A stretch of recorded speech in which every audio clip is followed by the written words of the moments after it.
Vigilance ଜାଲରେ ମାଲକାନଗିରି ବ୍ଲକର କନିଷ୍ଠ ଯନ୍ତ୍ରୀ।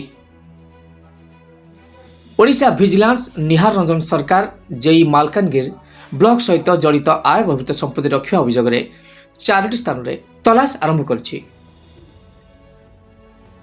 ମାଲକାନଗିରି ବ୍ଲକର କନିଷ୍ଠ ଯନ୍ତ୍ରୀ ନିହାର ରଞ୍ଜନ ସରକାରଙ୍କ ଦ୍ୱାରା ଆୟ ବହିର୍ଭୂତ ସମ୍ପତ୍ତି ରଖିବା ଅଭିଯୋଗରେ ମାନ୍ୟବର ସ୍ୱତନ୍ତ୍ର ବିଚାରପତି ଭିଜିଲାନ୍ସ ଜୟପୁରଙ୍କ ଦ୍ୱାରା ଜାରି ହୋଇଥିବା ସର୍ଚ୍ଚ ୱାରେଣ୍ଟ ବଳରେ ଓଡ଼ିଶା ଭିଜିଲାନ୍ସ ଦ୍ୱାରା 4 ଜଣ ଡିଏସ୍ପି 7 ଜଣ ଇନ୍ସପେକ୍ଟର ଏବଂ ଅନ୍ୟାନ୍ୟ ସହାୟକ କର୍ମଚାରୀଙ୍କ ନେତୃତ୍ୱରେ ଏକକାଳୀନ ଘର ତଲାସ କରାଯାଉଛି।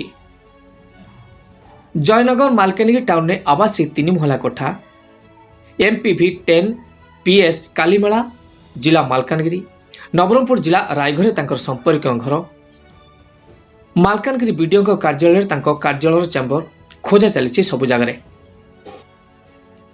ମାଲକାନଗିରିରୁ ପ୍ରିୟପଣାଙ୍କ ରିପୋର୍ଟ, OTN TV।